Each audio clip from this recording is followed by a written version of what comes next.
I sing to you. Yeah, yeah.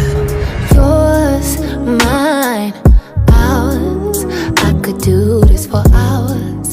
Sit and talk to you.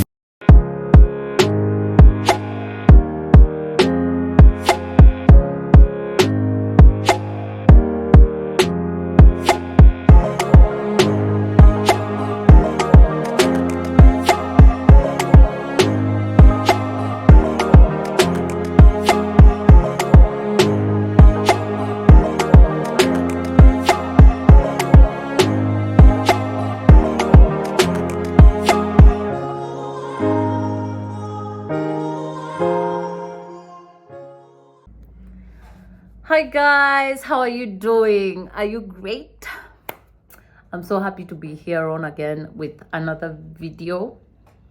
How are you doing? How are you faring on? Are you okay? Yeah, please notice how lipstick is able to just like transform your face into this. Oh yeah, I've only done lipstick and it is giving me vibes. Yeah. So I wanted to quickly open here and catch up with you guys. Schools have opened. And I wanted to share with you some of the tips that help me transition, easily into this school time. Guys, it has been 2 months. 2 months with children. 2 months. What have you been doing with the 2 months? What have you done with your child this past 2 months? I think for the holiday activities, I'm still learning like what to do with a child, like where to take them and stuff like that. Maybe he's still really young, so there's not much of this like places where you can just go and leave them for like a camp and then they're taught different things because they're still like, I think he's still young. I think at this age you just like keep them at home and keep them like properly occupied. And by properly occupied, I don't mean cartoon. Like, other than cartoon, what other activities can they do? Like in his case, he's really been focusing on swimming and just learning how to swim, which is like super exciting. And kids learn fast. You will be surprised at how fast like kids are able to grasp like new things and new information and just run with it. It is impressive. Now, when they've closed, we've already like established that find them things that can keep them busy and things for their age, right? I think when they're a bit big, there's camp stuff that the kids attend and activities. They can learn music, they can learn how to play, like how to skate, how to bake. Depends on what your child really enjoys. It is good to find out what your child like is leaning towards and maybe put them in such activities where they can able to grow that talent, that skill. Yeah, it can be very exciting. And now that schools have opened, we've already given like a list of things that we were supposed to get. Kenyans and parents, guys, why do you like to wait until last minute? I had a very beautiful experience at Textbook Center, the one in Sanity. Like, it was such a beautiful experience because the school sent like a list of things that we were supposed to get. So I took that list on my phone and I went with it to Textbook Center. And what happened is when I got in there, they were like the attendants, and one of them like received me and asked me what I needed. And there's a space where I went and sat with the child. And as the guy went around with my list and a basket, and they put everything that was in the list. Of course, they didn't have like one of the things, and so I think they were out of stock.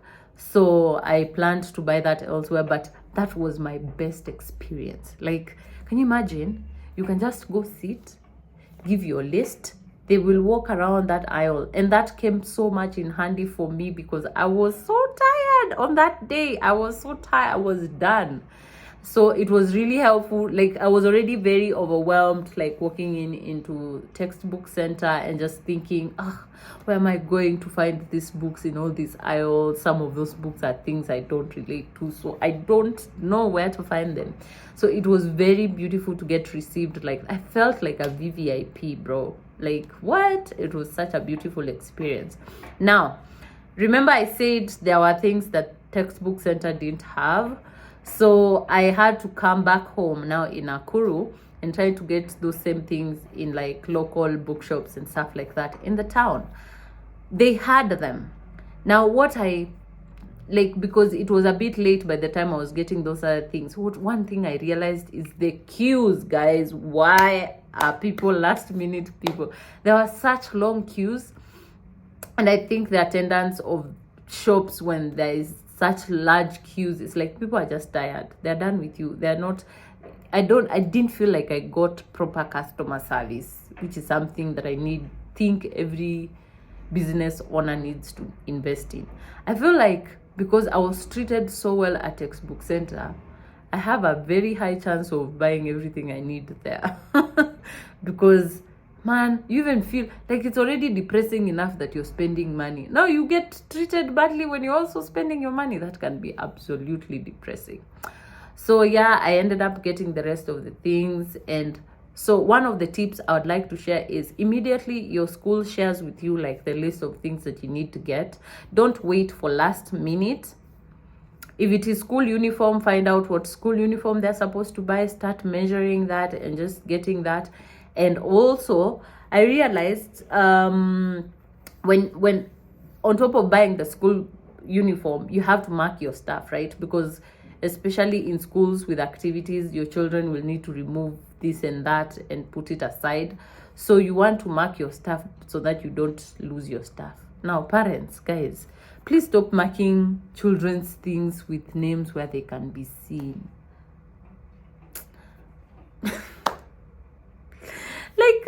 Like it is school uniform for a reason, so that it looks like school uniform, not so that it looks like school uniform with their name running across.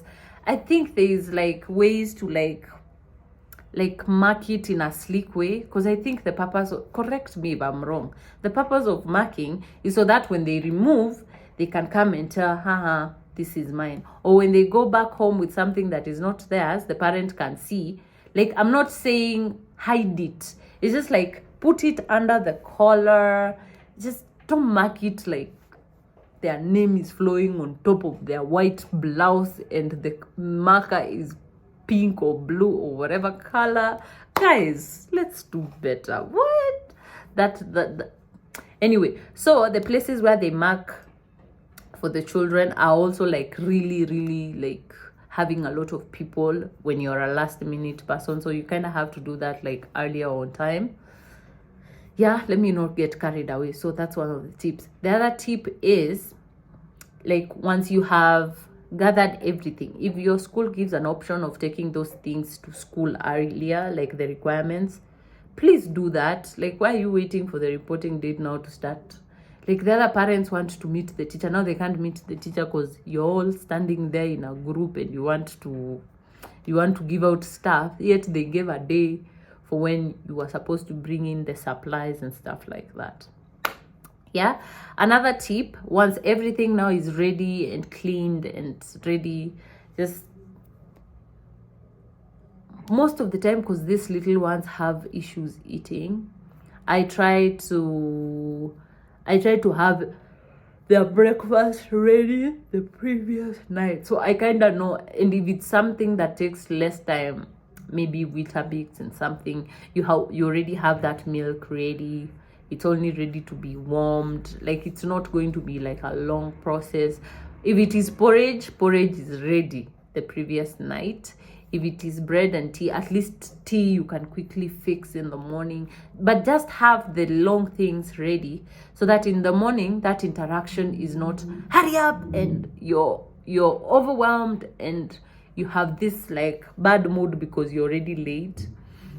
So it kind of like just smoothens out everything. You've already laid their school uniform, everything they need to do in the morning is kind of planned out and stuff like that. Yeah, so those are just like a few tips that I use to make my life easy. I am excited for the school opening. Finally, a lot of this attention can be now that has been towards the kids can now be drawn back to a bit of productivity, work-wise, and other things, which is Very, very exciting. Yeah, I'm really excited. I look forward to that. I don't look forward to doing homeworks with children. And talking about homeworks, like we went to the school and I was given like a bunch of books like this, like exercise books that I'm supposed to come home and cover. What? It's insane. Or maybe I was too young and I didn't realize my mom was covering my books for me. Yeah, that must have been the case. Education is such a cycle, man. Like, you think now it is the child's business to do their own things, but even as a parent, like, you have to be there to cover books, to do homework with them, to just, I don't know.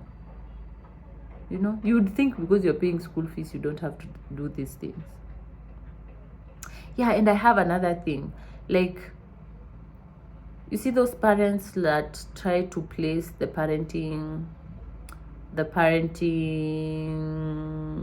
responsibilities on the house helps. I think some of those things are supposed to be yours. Like, that is yours. I understand you can have money and feel like all this money should pay for all these things, but it's okay. Like, at least I'm not bashing parents who are busy with work, but at least make time. I think your kids will value it more when they're learning from you. Does that make sense? I saw someone somewhere who was talking about how you will end up complaining about your child's character when they are all grown, but you let someone else completely be responsible for raising them. I think it is a parent's responsibility to like show up and be present and actually intentionally guide your children to how you want them to be. It is okay that if you come home late, but some days at least make time. Yeah, and before I ramble too much, I hope everyone is having a great time. Of course, pockets are crying because of school fees and school supplies and stuff like that, but we got this. Take care of yourself. Have a beautiful day and have a beautiful week. I hope I can see you on here again very soon. Take care. See you. Bye. Mwah. Sending my love and regards and positive vibes. Go out there and conquer. You're great, and don't let anyone else convince you otherwise. Period.